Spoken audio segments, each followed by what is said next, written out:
毁灭式射精就在他快射的时候播大悲咒之类的，这是让他很糟的。吃一吃打屁股不会吐出来，他们就是吃一吃就互相就说，我想要被打。角色扮演的部分，如果我今天要玩主从，我会觉得很尬。怎么开始啊？我也觉得尬。其实国外的情欲催眠有一大类就是在做催眠，让对方变成狗。就比方说在地上爬，我不做是因为我在圈内就很多人都很自愿在地上爬。那两位是圈内人的这一件事情，身边的人都知道吗？我比较不敢让别人知道，但他就会很没差这样子。没差。我就是最近就是开始在学催眠嘛，然后就是我妈就是觉得我很奇怪，没事跑去学催眠。一般的催眠吗？对，我在考那个 NGH 证照，因为想要玩情欲催眠嘛，想要把这个社群弄好嘛。那我妈就觉得很诡异啊，就觉得说我怎么会跑去学催眠这样？那你怎么跟她说？我就是一口气就把它讲完，就说我就是直接就是在玩情欲催眠。哇，你妈有没有傻眼？她傻眼啊。你在讲这件事之前，她有知道你有任何有在玩类似的东西吗？我没有讲情欲催眠这样，因为我觉得这个太哈口了。对，就是说催眠，然后我就说我的催眠是用在一些比较特别的地方。我有跟他讲说，我们之前演讲男女之间的怎么玩巧克力的讲座，那我妈也是有点倒抽一口气。哇，你也是讲的蛮，你讲蛮多的。对呀，我就说我对于男女之间的关系我很有兴趣，然后所以我就想要朝那种的专业去发展。他不是说先讲个10、20，他一次从没有直接100，妈妈吓死。对，但是我觉得我妈毕竟她是我妈，她隐约的知道说自己的女儿可能比较什么属性，对，什么属性。对啊，但的确我同事听到我学催眠会觉得那你为什么？对啊，你为什么要学？其实有试着讲过几个比较好的对象啦，就我也是抱着有点忐忑的心情在跟他们说，就不知道对方的反应是什么。对，其实我觉得大家也是一方面也算是友善，但另外一方面就是好像也没有想要问更多，就大家也许不知道该怎么问，还是我觉得是大家都不知道该怎么问，对，因为这问题太多了，又怕太隐私，还是什么对，很难问啊。对，他说那你是 S 还是 M，什么之类的，你觉得好玩吗？你觉得好玩吗？那你不是常被打吗？大部分都是会问这种一些很笨的问题。我觉得就是一直在这个圈子里待着，对我来说还有一个我自己个性上的吸引的地方，就是因为我很喜欢认识很特别的人，在圈子里会看到一些真的就是你料想不到的喜欢的东西的人，这样子。像是比如说一些就是润滑液啊，对，就是会有些真的很特别的，然后就会让我想要一直待。像我之前有去参加过很多活动，其实本身也不是说我真的很喜欢那个项目，可能我就是想去看说这些人到底都是在，就是看一个星期这样子。对，这些人到底都在想什么？或许自己也可以未来也可以玩玩看的一个，对，一个开眼界的。我觉得还蛮有趣。那你们有曾经比如说周围身边知道你们在圈内的这个身份，然后曾经有没有什么收到一些不好的回应，或者是被误会一些什么的吗？我大部分都是跟我的好朋友讲嘛，所以就是都还好。有人如果命令我的话，我就会说好，你继续这样。所以说有人说，今天加班哦，这边全部给你做，很开心这样。也不是说加班啦，就是会。没有，这边麻烦你收尾了，打扫麻烦你，谢谢。对，开心的说谢谢。对，我就很开心的说谢谢，就是我会做一些比较 M 的事情。你这点让大家知道不太好吧？然后他们就会觉得我本身就是这种类型的人这样。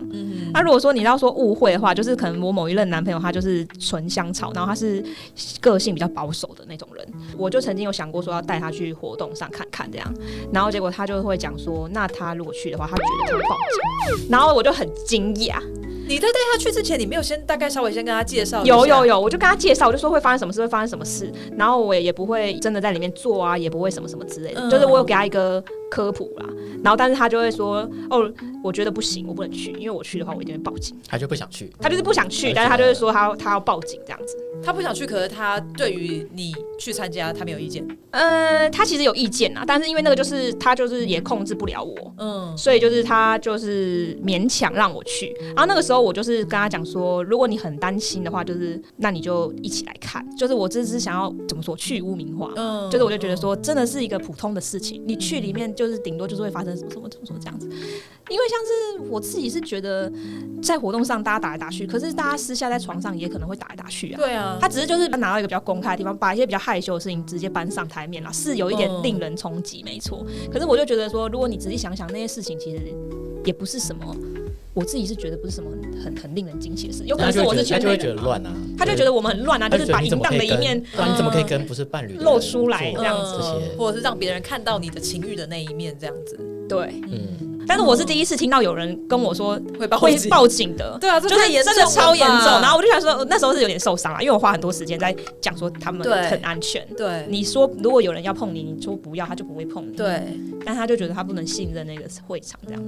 那一次是我唯一让我一直记在心里，想说原来真的是会有一个人是他是完全不能接受到会想报警的。对，想要让人制裁我们这样，然后觉得哇，我们是那么值得被制裁的一群人，然后那时候有吓到，但是除此之外就没有了。那如果你以后还有遇到是比较亲密的人，他们还是会有这样子的误解的话，那你必须要跟他解释说明一个去污名化的话，你会怎么说呢？我后来好像也没有会很想要解释，就觉得你不相信，想要去污名，你没兴趣就算了这样，没有很想要去污名化吗？你？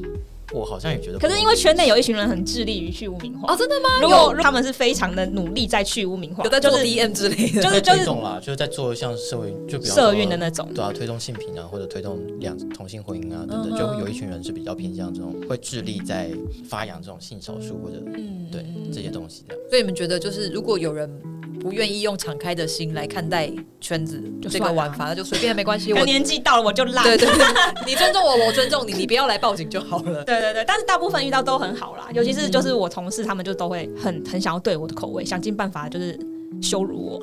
身边的人都还不错啦。对。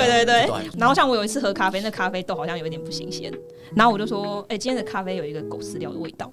然后我同事就说，你就母狗啊。然后我就好喝，就很认真的喝那咖啡。所以你很开心？我很开心呢。我那时候觉得我好开心啊！你是怎么发现自己喜欢这样子啊？什么时候开始发现的？没有，我就觉得其实是我自己的路线，不是说觉得自己被羞辱，我觉得好玩这对我来说是一个就是 funny。但有没有一个极限？有没有一个界限呢？就是什么样的范围之内你觉得是好玩可以接受？再讲到怎么样过了，你就会觉得说这是不尊重跟侮辱。可我觉得那个东西很微妙，就是那个词语很微妙。就像比方，如果你说我是狗，就很开心；可是如果你说我是猪，我就不行。猪怎么了吗？对，就是那个喜好就是很微妙。所以我就觉得 dirty talk 也是一个很了不起的一门艺术学问。对，我现在也是很致力于在学习 dirty talk。所以我要学这个，学它干嘛？有时候用到啊。好，对。那你有呢？你有没有什么界限？就是在各式的玩法或者是喜好里面，有没有什么样的？好像也是要看我的角色是当那个主动方还是被动方。所以你是都可以的。我是都可以，就我都觉得好玩。所以所有的玩法里面，你是两种都可以的。可能就有一些项目会觉得我有试过，然后觉得没有那么有趣。所以比方说像保鲜膜啊那种，我就觉得试过觉得还好。对，就是像这种被拘束然后放置一段时间那种，我就觉得放置一段时间发酵，那个真的是放置，真的是放置，真的叫做放置，真的是放置哦。他们就放置 play， 就是把你放在那，可是还是会 play 啊，没有放置 play 就放在那，然后有人觉得这样好玩，对。就是比方就是先把你固定住有没有，然后就把你丢在厕所里面，然后我就真的去做我的事1-2个小时就是我就真的完全就是不鸟你，然后你就放在那，你就觉得很开心，放1-2个小时，然后你啥事也不能干，然后你就觉得开心，你就想说开心的点在哪里，对不对？对啊，会不会是可能他平常生活太忙，他必须要靠外力来强迫自己可以什么都不做，那是一个他放松的方式，会不会？你有问过他们吗？可能是，我没有问他们，我们从来没有问过他们，但是因为我们2个也都不太懂放置，对我都会觉得好浪费时间，但它真的是一个玩法它时间很宝贵，天哪！对啊，如果说我到那边，应该就是一直疯狂问大家问题，就这个到底好玩在哪里？那你很适合去啊。对啊，就是下一次我们遇到，我来问问看。我觉得圈内有趣就是真的是可以遇到各式各样的人，然后就很想问他们说，你们到底为什么会喜欢这个？那大家也都很乐意分享吗？会不会有人觉得说不干你的事，你不要问我，我不想要跟你说？比较少大部分都因为大部分讲到自己的喜好都会兴致勃勃的。对啊，我觉得怎样很好玩，什么什么之类的。我觉得你有一个活动很可以讲啊，就是那个绿帽奴的。绿帽奴听起来好有趣。NTR 吗 ？NTR 他之前自己去一个 NTR 的活动讲座。NTR 就是我们科普一下嘛，就是 NTR 就是说什么的缩写？日文对不对？突然没办法，好像是日文啊。NTR 反正是那种就是喜欢自己的伴侣被其他人睡走那种。简单来说是这样啦，他们还会再细分。我去的那个讲座的分享人，他就在分享他自己为什么喜欢这些东西。然后他就列出非常非常多，就是很丰富的资源，对他做非常好的 PowerPoint， 然后就完全在讲说，这个在国内国外玩法又分成什么什么什么，然后大家喜欢的地方是怎么样怎么样，然后又有各自就是支线玩法。你可以举1-2个，就是有一个不是说他喜欢就是射的时候很痛苦的射，那个很有趣。什么叫做很痛苦的射？这也是我从他们听到的，就是他们喜欢的是那种毁灭式射。什么意思？就是一般男生可能就是喜欢那个射的感觉嘛。对。那有些人是喜欢，比方说寸止，寸止是另外一个玩法，就比方说你在快射的时候停下来，就让你想射但射不出来，然后就一直让你在那个边缘游走，就它有点虐待的感觉。怎么样让它不射出来？就是你要抓得很准，你在对它快射前就停下来，就他在他最想射的时候就放手，然后就是他就射不出来，他射不出来这样，他可能就会很想射，然后就会拜托你这样。对，这是一种玩法。然后毁灭式射。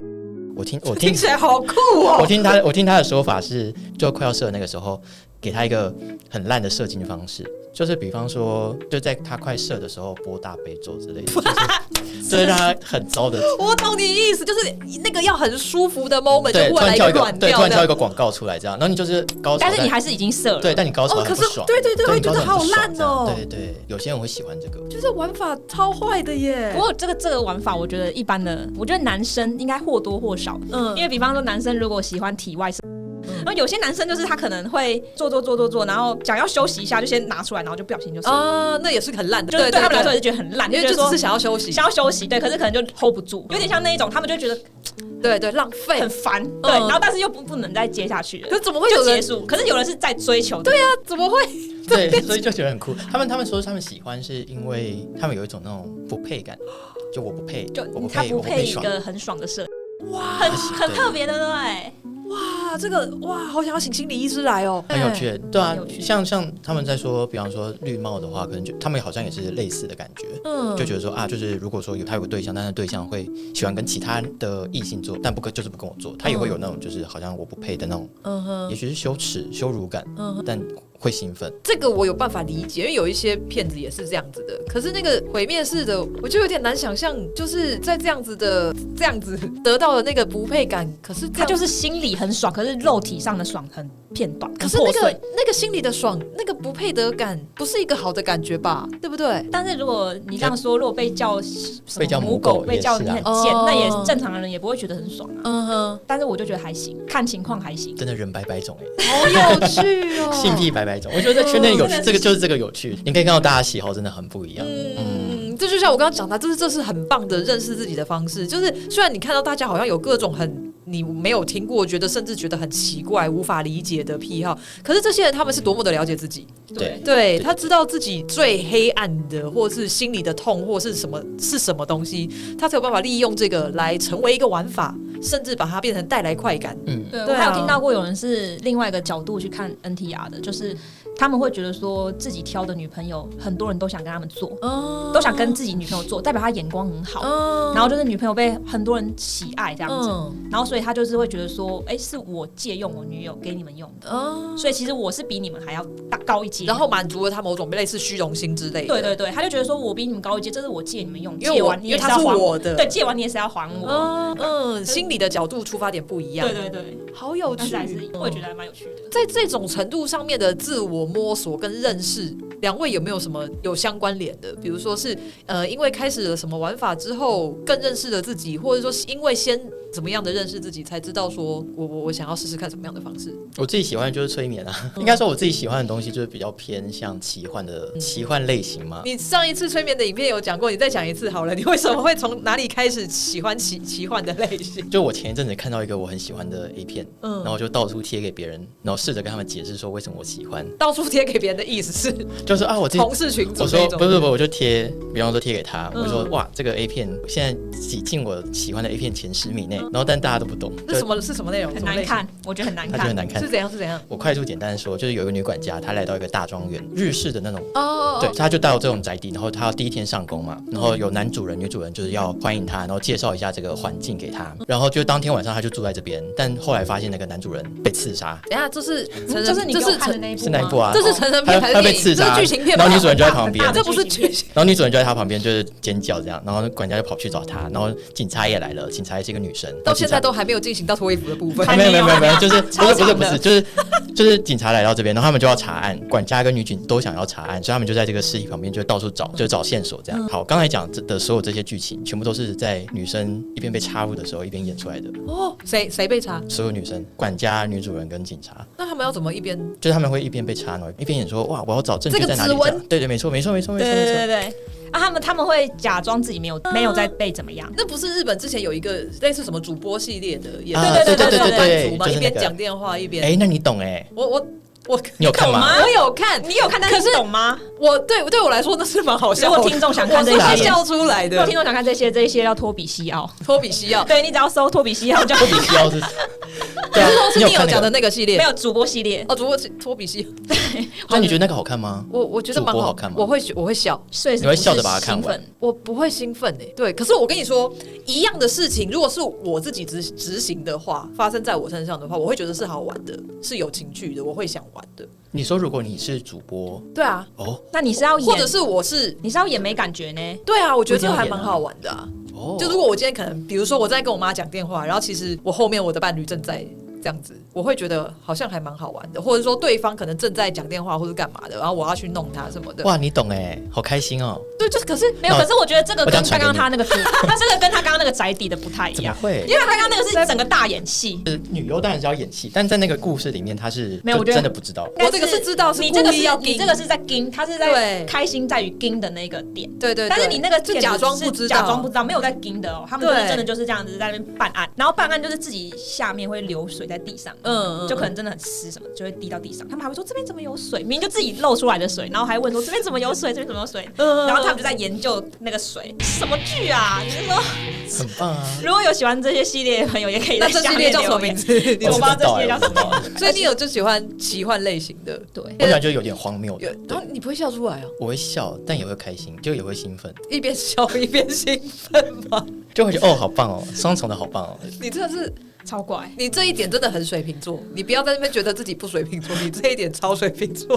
他是我人生当中唯一一个就喜欢这种系列的，他给我的系列我从来都没有办法分享出去。没有，可是我觉得像是人体家具也是这个类型的啊。人体家具就是比方说当椅子、当桌子那种，然后也有是比方说女体绅士那种当盘子啊，对，所以它可能就是要在维持在一个固定的姿势上面，然后可能桌子就是上面会放很多东西，它就要努力保持平衡，所以那个就是体能训练，有一点体能训练。但对我来说，我是喜欢那个他自己走上去当家具那个瞬间，他也不知道为什么要上去嘛，他就突然就是觉得我就是个桌子，我喜欢那个心理状态。对，你之前有分享过，你比较喜欢操控对方的心理，对的快感。对，那可是如果说是他自己上去，那你就没有参与到操控的部分了。就是我会觉得他的心境现在是在一个奇怪的他认知现在有点怪怪的，改变对方的某个尝试或改变对方认知，改变怎么样的认知？比方说有时候有些人会比较害羞，对不对？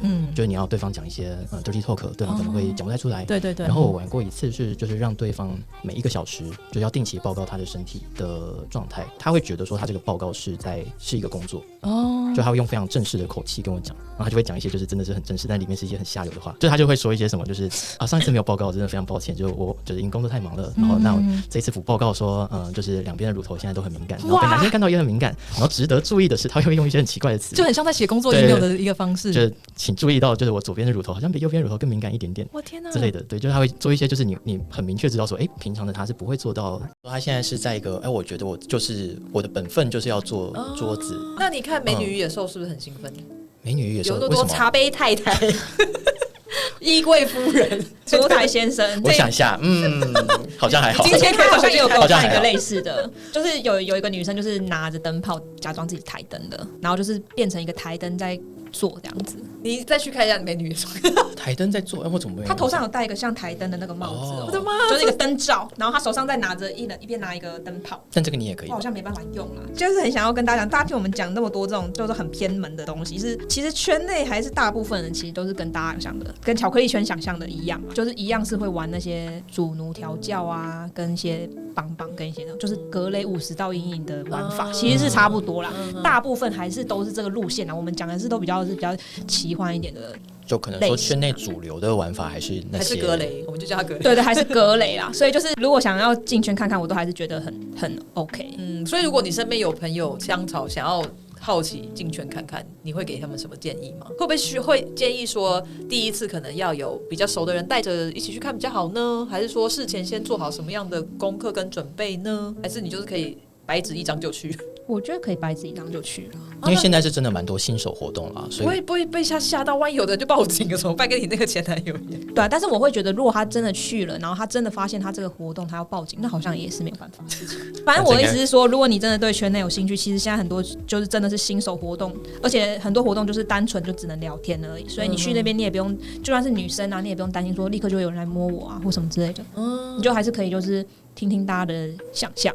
跟经验分享，对，可以先从听一听开始，才确定说我有没有真的有兴趣什么的。我最近才有带一个香草去一个吃吃喝喝的局，也是圈内的办的活动，但是它活动主题就是吃吃喝喝，就只是吃吃喝喝，就是一个聚会的，对，就是一个聚会，它就是一个也是一个大的空间啦，然后就是榻榻米这样子，然后大家就可以在里面，你想躺啊，想绑绑啊，想干嘛都可以，但是主题是每个人要带一些吃的去，然后大家一起吃东西，算是同温层好友型活动，就是通常都会有几个会认识的，就也没看到什么啦，就变成说大家真的都是衣着整齐的在吃吃喝喝这样子，然后现场就有看到有人在打屁股，吃一吃打屁股不会吐出来，他们就是吃一吃，就是他们好像就互相就说，我想要被打啊，那个主动或者说好啊，可以好啊，就走了。对，然后就到一个角落去就开始打。我那个香草朋友就是完全的香草，他就是看到之后就觉得已经物超所值了，他就觉得说光看这一个 part，他就觉得很够了。就开眼界。这就其实跟你有讲的奇幻片很像就是那样子的一个世界观。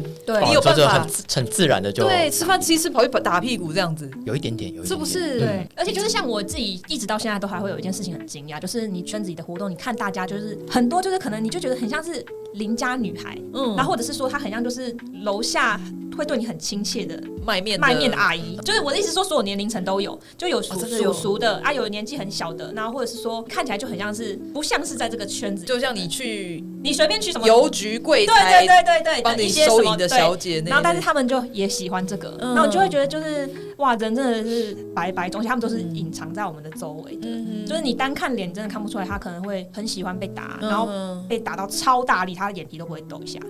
对，我自己有一个香草好奇的地方，就是比如说像我自己想要玩玩看的时候，最入门的，我今天要玩主从的这个最简单的身份的话，我自己遇到的困难是我会觉得很尬，我何要从一个我们可能正常约会，然后回到房间玩一玩什么，然后又忽然进入那样子的一个角色，我会觉得那个转换的过程怎么开始啊？我也觉得很尬。对，你也觉得很尬。说实话，我也觉得很尬。那你们怎么克服这一点？其实真的很难说实话。我觉得如果是入门的话，就是你不要设定一个角色，你就是还是你，然后但是可能就设定一个状况剧。如果是要处罚的话，就设定一个，比方说你今天把碗打破了之类的，然后我们就直接从这一边开始切入，就说那你为什么打破？然后可能男生就可以说，那你是不是应该要做点什么？然后就开始调教。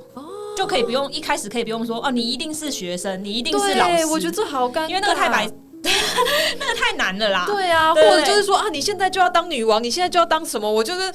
对，我要干嘛？如果你想当女王类似的，你想要当骂人的或是调教人那个，就是我觉得就是从这种东西切入，就是还是套一个生活化的，对你来说是合理的情境进去，或是你不要换一个你很不熟悉的角色。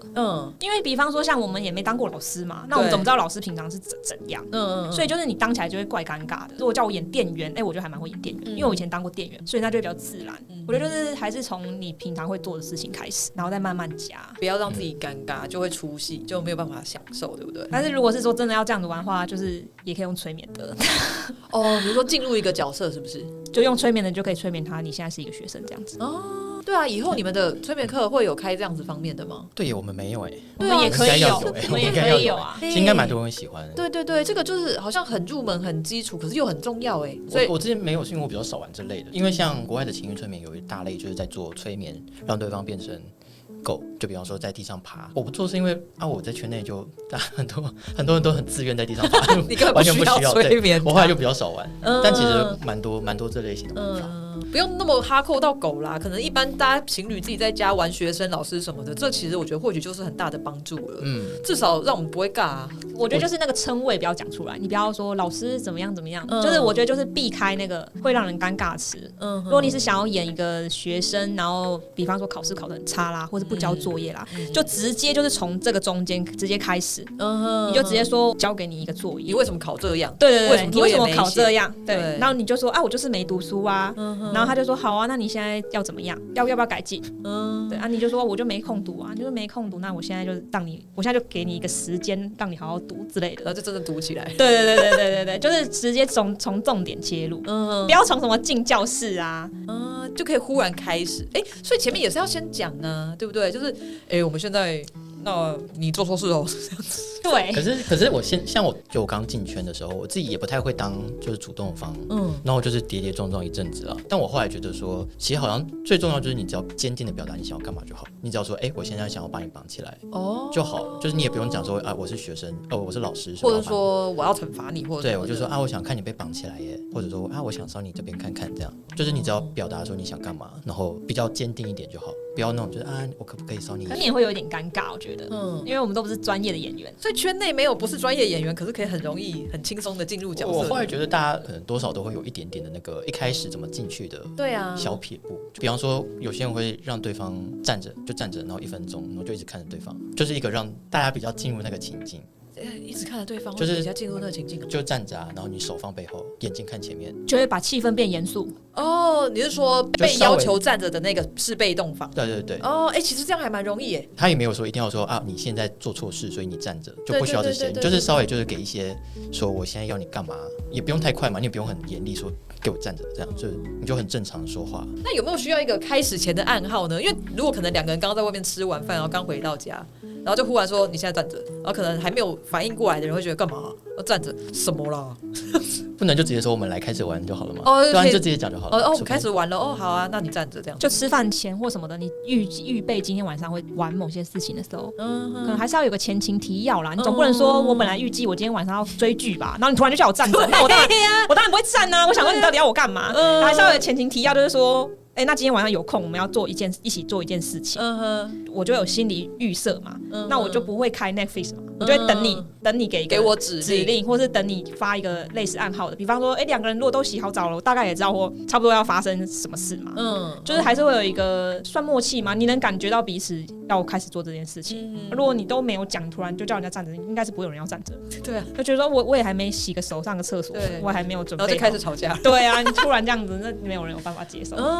OK， 我觉得今天聊得超有趣的。好，我们今天聊那么多，就是圈内圈外的有趣的事情。那大家如果对一些圈子里面的故事，或者是说你不是圈内人，你也没有想要玩进圈子，你只是跟你的伴侣之间有一些什么样的困扰、疑惑、疑问，比如说，男生想知道女生的想法。或者是说能够知道自己怎么做可以更好，那我们大家可以联络密友，好，对，可以加我推特，我们会留在下方资讯栏，对，或是有什么想试但是一直不太敢开口那种疑难杂症之类的，疑难杂症我也会很想知道。我最近有接到一个很特殊的疑难杂症，就是有一个可能在亲密关系经验比较少的男生，然后他就是跟我说他不知道跟女生前戏到底要前戏到多久才可以结束。那我就觉得这问题很有趣，因为我现在想想说，男生好像大部分以为自己知道前戏差不多到这里就够了，可是可能根本就不够，或者说可能以为自己做的 very good， 但是可是其实很烂。所以我觉得他至少他有在反省自己，说他的前戏到底是那个时长到底要多长，然后到底可以做到什么地步，然后女生怎么样才可以往下一个本番这样子。可能不会想太多，就觉得不就这样，就觉得说每个点都碰到了，对，好，然后就是我玩这样全部都摸过就干净了，就可以放下去了。对，他那个节奏其实我觉得真的蛮难抓的。也是要看你对象啊，有的是需要长一点时间被撩起来的，对，有的可能不需要那么长，或是有的人他可能喜欢就是在前面只要就是撩他就好，他想要最后舒服的时候是在做的时候，对，就有很多种方式。反正我给他的解决办法就是因为暂时想不了那么多，解决办法就是先让女生到一次，除非他跟你说他不要，但是如果这个应该是比较保险的做法。你说前面不管是用手还是什么，先让女生到一次这样子，就是因为你不确定要多久嘛，所以我自己想象的是说可以先可以耶，你觉得这样怎样？我觉得可以，身为一个女生，对啊，可是你也要是弄得到，因为有的男生就是技术不是很好，弄不到，然后就很久，然后又在那弄然后又在我就卡在一个。好，那个技术方面就是可能自己要加强。对，我觉得也是要观察啦，就是在互动中观察。如果你觉得你好像，而且尤其是女生，其实也蛮难搞的，就是因为每一次时长都不一样。对，有时候很快，有时候很慢，有时候想那样，有时候又想这样啊。因为女生也是每一次的状态都不一样，有的时候特别容易进入状况，有的时候又很难，所以真的不能很难说一个20分钟对，35就没有一个分钟，时间、啊。对你真的要去观察你的对象当下的状况，然后就直接问就是你今天、你想怎样？对，或者你今天的感觉怎么样？不是你想怎样？你想怎样？你想怎样？你现在想要打架是不是？其实直接问说，你觉得到这样子为止 OK 了吗？要不要进去了？什么是最好的做法？可是，一般直男很难对啊，而且女生也很难直接讲吧？对啊，这个对话还蛮尬的吧？我自己觉得一般的男生很难。不然他们就会觉得没面子。大家有什么问题都可以欢迎加我的推特。那大家如果对情绪催眠多一点的玩法有兴趣的话，我们也把连结贴在下面，大家可以联络你哦。可以对，问一些各种不同的新玩法。OK， 今天谢谢大家，希望可以让大家知道一些更有趣的世界。谢谢大家，多多探索，谢谢，拜拜。拜拜。